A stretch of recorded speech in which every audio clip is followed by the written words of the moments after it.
नमस्कारम सद्गुरु। जब कोई बीमार हो और मरने के कगार पर हो तो वो समय उन्हें आराम और सांत्वना देने का होता है या मौत के बारे में बात करके उन्हें इसके लिए तैयार करने का होता है?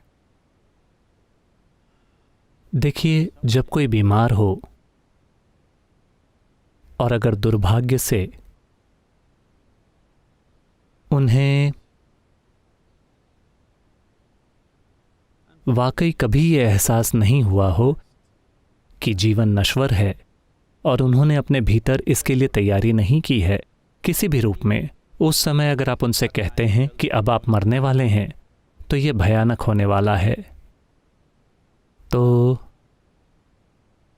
जब कोई बीमार पड़ता है तो कई तरीकों से वो असहाय हो जाते हैं। उस असहाय हालत में वो एक छोटे बच्चे की तरह बन जाते हैं या वे छोटे बच्चों की तरह बन जाते हैं। आप बच्चे से इतना प्यार करते हैं। इसके दो पहलू हैं। एक ये है कि वो छोटा और प्यारा है, दूसरा ये है कि वो असहाय हैं। आपको ये अच्छा लगता है?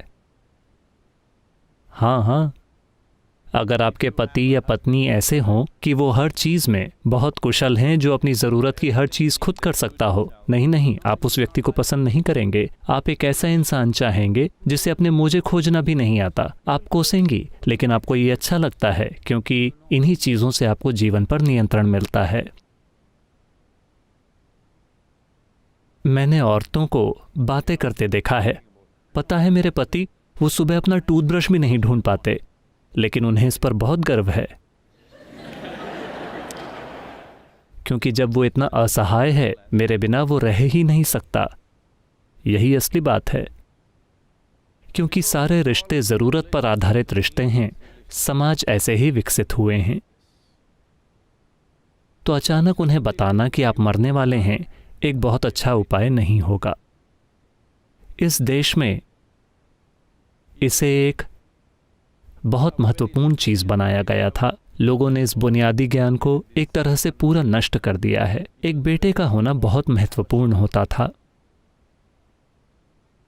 किसी लिंग भेद के कारण नहीं, बल्कि समाज की बनावट और प्रकृति ऐसी थी कि अगर आपकी बेटियां हैं तो एक उम्र में वो चली जाएंगी। तो अगर वो आपसे 10 या 25 किलोमीटर दूर पास के गांव में भी हैं तो वो या तो गर्भवती होगी या उसका एक छोटा बच्चा होगा या उसके पास उस घर की जिम्मेदारियां होंगी जिसमें वो गई है और उसे 25 किलोमीटर पैदल चलकर आना होगा। कोई ट्रांसपोर्टेशन नहीं होता था, तो काफ़ी संभावना है कि अगर आप मर रहे हैं तो वो नहीं आ पाएगी। हमेशा यही स्थिति होती थी। एक बार फिर हम अब वैसी ही स्थिति में पहुंच गए हैं, क्योंकि ज़्यादातर लोगों के लिए उनके बच्चे किसी दूसरे देश में या कहीं बहुत दूर हैं कि वो नहीं आ सकते या वायरस के कारण वो नहीं आ सकते। तो इस वजह से एक बेटे का होना बहुत महत्वपूर्ण होता था, क्योंकि इस समाज में एक बुनियादी कर्तव्य जो बहुत अच्छे से स्थापित था, दुर्भाग्य से आज उसे भुला दिया गया है। वो ये था कि जिस पल माता पिता ऐसे मुकाम पर आते हैं जहाँ जैसे ही बेटे की शादी हो जाती है, जैसे ही वो होता है, तो बेटे की एक जिम्मेदारी ये थी कि वो माता पिता को एक यात्रा पर लेकर जाए, तीर्थ स्थानों की यात्रा पर। ये घूमने फिरने के लिए नहीं है, ये उनको याद दिलाने के लिए है कि वो नश्वर हैं, उनका समय करीब आ रहा है। अब समय आ गया है कि वे अपने आंतरिक कल्याण में निवेश करें। हाल ही में एक वीडियो आया था जो पूरे देश में वायरल हो रहा है। एक आदमी अपनी बूढ़ी माँ को उठाकर ले जा रहा है। आपने वो वीडियो देखा है? क्योंकि यह आदमी जब बच्चा था तो बहुत बीमार हो गया था। हर किसी ने सोचा कि वो मर जाएगा, लेकिन उसकी माँ ने हिम्मत नहीं हारी और उन्होंने किसी देवता से इतनी तीव्रता से प्रार्थना की कि बिना किसी दवाई के उसकी तबीयत ठीक हो गई। तो तब से वो अपनी माँ को लेकर जाना चाहता है, जो कि माँ का सपना है कि वो देश के तीर्थ स्थानों पर जाएं। अब गरीब होने के कारण उसके पास पैसे नहीं थे, तो उसने बांस से एक चीज़ बनाई। एक तरफ उसने ज़रूरत की चीज़ें रखी, कपड़े ये और वो, और दूसरी तरफ उसकी माँ, और वो उन्हें उठाकर एक जगह से दूसरी जगह पैदल जा रहा है, जहाँ भी वो जाना चाहती थी। पूरे देश में अपनी माँ को उठाकर और उतना ही वजन पीछे की तरफ रखकर पैदल जा रहा है। पूरे देश में ये वीडियो हर कहीं देखा जा रहा है क्योंकि ये बुनियादी कर्तव्य था। इससे पहले कि वो चलने फिरने में असमर्थ हो जाएं, बेटे को उन्हें तीर्थ यात्रा पर ले जाना चाहिए। तीर्थ यात्रा घूमने फिरने के लिए नहीं, बल्कि उन्हें यह याद दिलाने के लिए कि उन्हें भीतर की ओर मुड़ना चाहिए। तो ये चीज़ हमारे समाज से पूरी तरह चली गई है। हम सब सोच रहे हैं कि अगर आप 70 या 80 साल के हैं तो भी आपको सिनेमा जाना चाहिए, आपको पार्टी में जाना चाहिए, आपको ये करना चाहिए, आपको वो करना चाहिए, क्योंकि ये पूरी चीज़ हमारे पास पश्चिम से आई है। अगर आप 80 के हों तो भी आपको ऐसे बर्ताव करना चाहिए मानो आप 18 के हों। अभी भी आपको डेटिंग ऐप पर होना चाहिए। हाँ, लोग हैं, दुर्भाग्य से। तो अचानक उन्हें ये बताना एक अच्छी बात नहीं होगी। ये ऐसी चीज़ है जिसे आप सिर्फ उस व्यक्ति के आधार पर तय कर सकते हैं। इसका कोई एक आम नुस्खा नहीं है, लेकिन ये महत्वपूर्ण है कि इससे पहले कि वो बीमार पड़ें, उनके सामने ये बात रखी जानी चाहिए। उन्हें इस अज्ञानता में नहीं रहना चाहिए कि वो हमेशा के लिए जीने वाले हैं। तो वो अपने बच्चों के साथ कुछ हद तक जुड़ जाएंगे और फिर अपने खुद के कैरियर और काम वगैरह के साथ। अब वो रिटायर्ड हैं, वो बूढ़े हो रहे हैं, अब वो बेचैन हैं। नाती पोते कहाँ हैं? आपको उन बच्चों से इतना प्यार कैसे है जो अभी तक पैदा भी नहीं हुए हैं?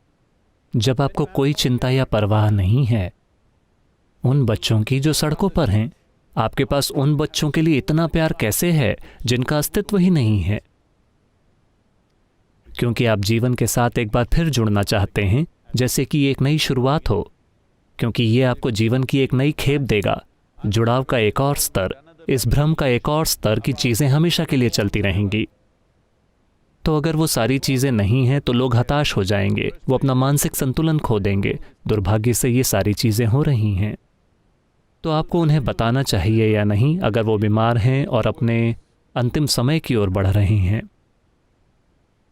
शायद इतने सारे शब्दों में नहीं, लेकिन आपको एक ऐसा माहौल बनाना चाहिए कि उन्हें इसका एहसास हो जाए, वरना आप बहुत बड़ा अन्याय कर रहे हैं। आप बहुत बड़ा अन्याय कर रहे हैं एक नकली माहौल बनाकर। सब ठीक हो जाएगा, नहीं, हम घर वापस जा रहे हैं, आप अस्पताल में हैं, डरिए मत, हम वापस घर जा रहे हैं, सब ठीक हो जाएगा। और फिर आपके पोते की शादी आ रही है 5 साल बाद, हमें क्या करना चाहिए, इसके लिए योजना बनाना। ये जीने का एक बेकार तरीका है। ये बहुत महत्वपूर्ण है हर इंसान के लिए कि जब हम अपने समय के अंत तक पहुंच रहे हों तो हम इसका सामना समझदारी और जागरूकता के साथ करें जहां तक संभव हो सके। अगर आप पूरी तरह से जागरूक हैं तो इसके बारे में कहने के लिए कुछ भी नहीं है, वो मैनेज हो जाएगा। वरना वे उस तरह से नहीं जिए और उनके पास अभी वो क्षमता भी नहीं है। पर आपको ऐसा माहौल बनाना होगा कि उन्हें ये एहसास हो कि वे इस दिशा में आगे बढ़ रहे हैं। शायद आप सीधे उन्हें ना बता पाएं, शायद वो घबरा जाएं, शायद वो डर जाएं और वो सारी चीज़ें, लेकिन आपको एक वातावरण बनाना होगा, एक आध्यात्मिक वातावरण। जब हम कहते हैं आध्यात्मिक तो कुछ ऐसा जिसका संबंध शरीर से नहीं है। बस अभी जीवन आपको एक ऐसे स्थान पर ले जा रहा है जहां अब ये शरीर के बारे में नहीं है। उन्हें ये बात समझ आनी चाहिए। लेकिन आजकल कई घरों में मैं दुर्भाग्य से कुछ घरों में रहा हूं जहां ऐसा हुआ है कि वे उनकी सभी पसंदीदा खाने की चीज़ें बनाने की कोशिश कर रहे हैं और कह रहे हैं ये खाइए, वो खाइए। अगर ये उनकी मौत को और जल्दी बुलाने का आपका तरीका है तो ये फिर से दुर्भाग्यपूर्ण है। ये इसे करने का तरीका नहीं है। ये बहुत बहुत बहुत ज़रूरी है कि शारीरिक चिंताओं को कम किया जाए। भोजन की, आराम की और कपड़ों की, आपको इसे नीचे लाना चाहिए और इसे बहुत स्पष्ट करना चाहिए। अगर शब्दों से नहीं तो एक वातावरण स्थापित करके कि हमारा समय करीब आ रहा है। ये हम सभी के लिए आएगा। जब इस व्यक्ति की बात आती है तो ये महत्वपूर्ण है कि ज़रूरी वातावरण उपलब्ध कराया जाए और पूरा परिवार या जो कोई भी वहाँ है वो उन्हें किसी न किसी चीज़ में खींचने की कोशिश न करे, बल्कि एक ऐसा माहौल पैदा करे जो उन्हें उस दिशा में आगे जाने दे। कई सरल चीज़ें हैं जो की जा सकती हैं। मुझे लगता है कि डेथ बुक में हमने इसे विस्तार से बताया है, लेकिन साधारण चीज़ें जो आप कर सकते हैं, बस एक तेल का दिया जलाएं, वनस्पति तेल का दिया या घी का दिया। तेल का दिया बेहतर है, माफ़ कीजिए, वनस्पति तेल का दिया बेहतर है। एक दिया जला कर रखें। कुछ सरल मंत्र या कुछ ऐसा जो आपको याद दिलाए कि ये शरीर के बारे में नहीं है।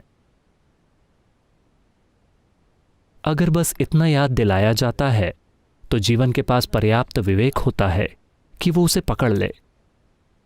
लेकिन अगर आपने अभी तक एक शब्द भी नहीं कहा है, किसी का रुख इस दिशा में ज़रा भी नहीं है, और अचानक आप उन्हें बताते हैं आप मरने जा रहे हैं, तो वो शायद बहुत क्रूर हो और शायद ये अनावश्यक रूप से एक अशांति पैदा करे जो उस व्यक्ति के लिए ज़रूरी नहीं है।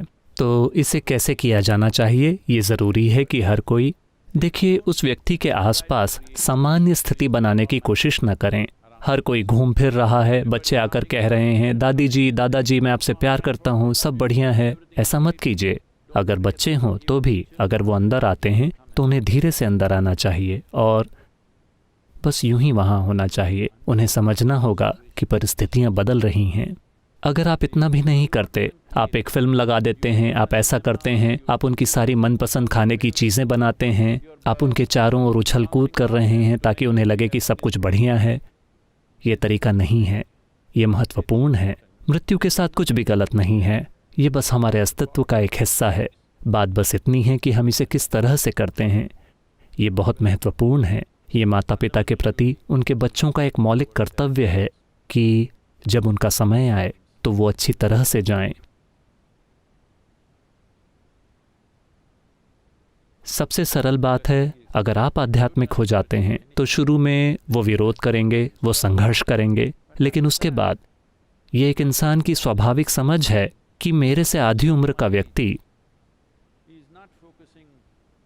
शारीरिक और मानसिक विवशताओं पर ध्यान नहीं दे रहा है और वो खुद के साथ कुछ कर रहे हैं। मैं क्या कर रहा हूँ, ये विचार स्वाभाविक रूप से किसी भी इंसान में आएगा। तो अगर आप कोई आध्यात्मिक साधना या कुछ भी कर रहे हैं तो उसे अपने माता पिता के सामने करना अच्छा है, भले ही वे रुचि ना लें। Yes. अगर उनमें प्रतिरोध है और उन्हें इसमें कोई रुचि नहीं है तो भी अपनी आंखें बंद करके बैठना अच्छा है। धीरे धीरे उन्हें बात समझ आ जाएगी, क्योंकि इसके भीतर एक गहरी समझ है जो जानती है कि ये हमेशा के लिए नहीं है। शरीर में ये समझ है, दुर्भाग्य से ये सिर तक नहीं पहुंची है।